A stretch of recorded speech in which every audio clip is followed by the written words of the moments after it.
안녕하세요. Revamp English에서 진행하는 Grammar in Use 60번째 강의 Unit Number 82 There and It 두 번째 시간입니다.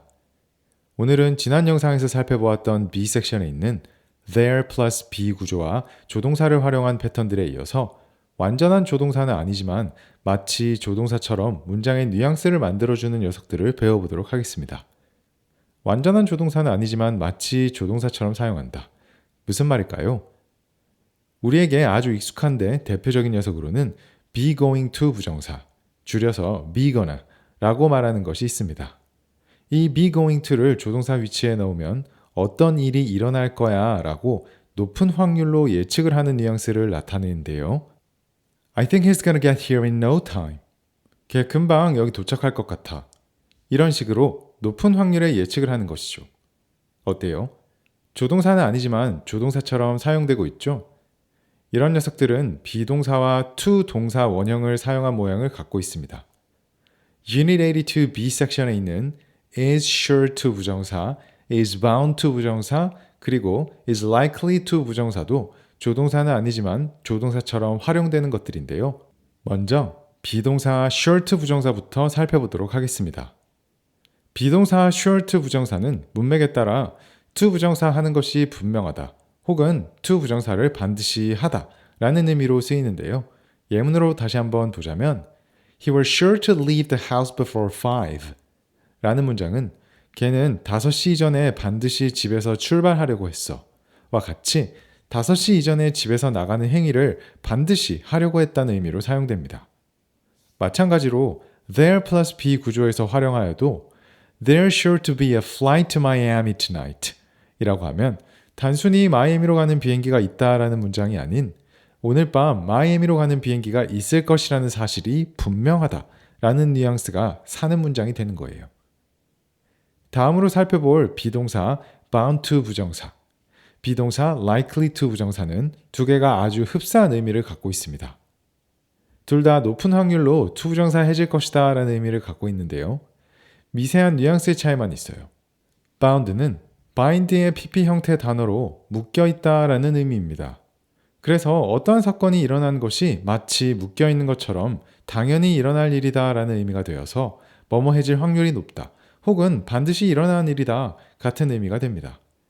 likely는 likely 자체에 확률의 의미를 가지고 있어서 조금 더 직관적으로 어떠한 사건이 일어날 확률이 높을 것이다 라는 의미로 bound보다는 조금 약한 뉘앙스를 갖고 있습니다.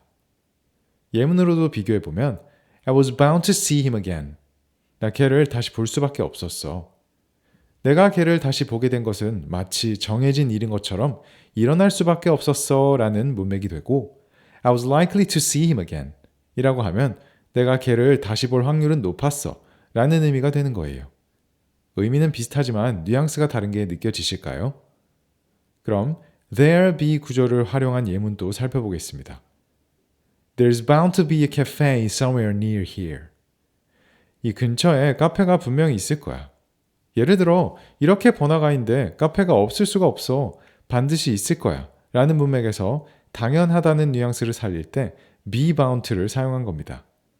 be likely to도 그럴 확률이 높아 라는 뉘앙스를 살려 There's likely to be a lot of people in the new restaurant.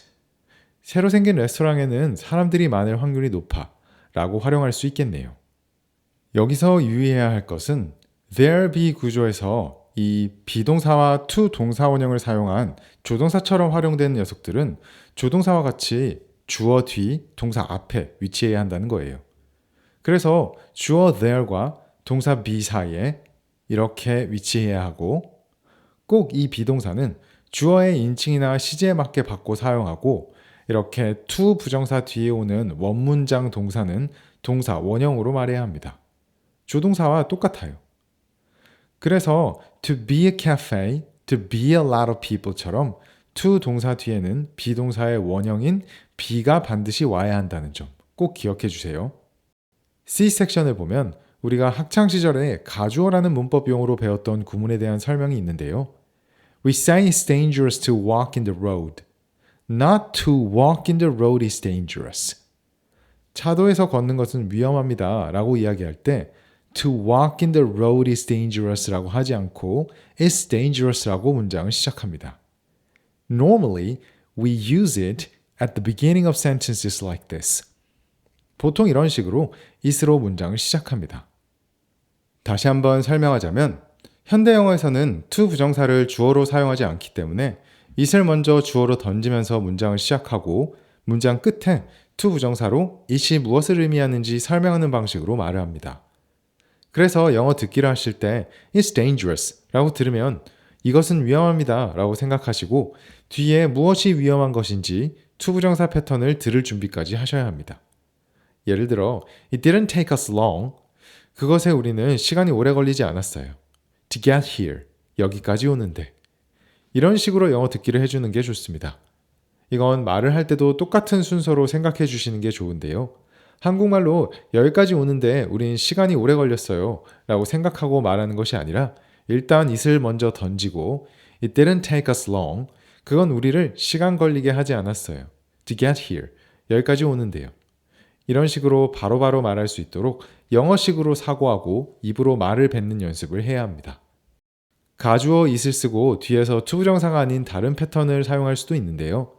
It's too bad that you can't come to the party. 네가 파티에 못 와서 너무 안타깝다. Graham Hughes를 보시면 괄호 안에 that을 써놓은 것을 확인하실 수 있습니다. 이렇게 it을 주어로 던지고 that절을 쓰는 경우도 있습니다. 영어에서 that절은 동작보다는 사실을 나타내는 경우가 많은데요.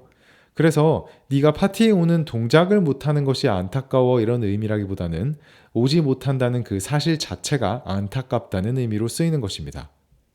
It's not worth waiting any longer. 이건 더 기다릴 만한 가치가 있진 않아. 이 문장은 지시대명사 it과 뒤에 동명사가 오는 것을 알 수 있는데요. 이건 it 뒤에 동명사가 오는 패턴이 아니라 이 녀석 worth라는 형용사가 사용 패턴이 조금 특이한 녀석입니다. worth는 보통 가치가 있는 이라는 뜻의 형용사인데 영어에서 아주 많은 상황에서 활용할 수 있는 단어입니다. 하지만 사용 패턴은 조금 특이하고 한국어로 생각하면 잘 떠올리기 힘든 형용사라 함께 살펴보도록 하겠습니다. 보통 형용사는 This is a fun ride. 이건 재미있는 놀이기구야 라고 뒤에 오는 명사 ride와 하나의 단어처럼 a fun ride, 재미있는 놀이기구와 같이 써야 합니다. 그런데 worth라는 형용사는 뒤에 오는 명사와 하나의 단어처럼 사용하는 것이 아니라 독립적인 명사가 오는데요. 이게 무슨 말이냐? This ride is worth the wait. 이 놀이기구는 그만큼 기다릴 만한 가치가 있어. 이 문장의 worth the wait을 보면 가치 있는 기다림이라는 한 단어가 아니라 worth와 the wait이 따로따로 쓰인 것입니다.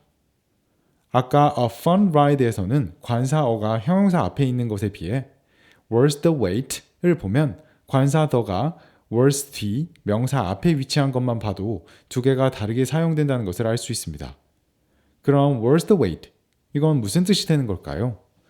형용사 worth는 주어가 뒤 명사의 가치가 있다라는 의미인데요. 주어 this ride가 the wait의 가치가 있다.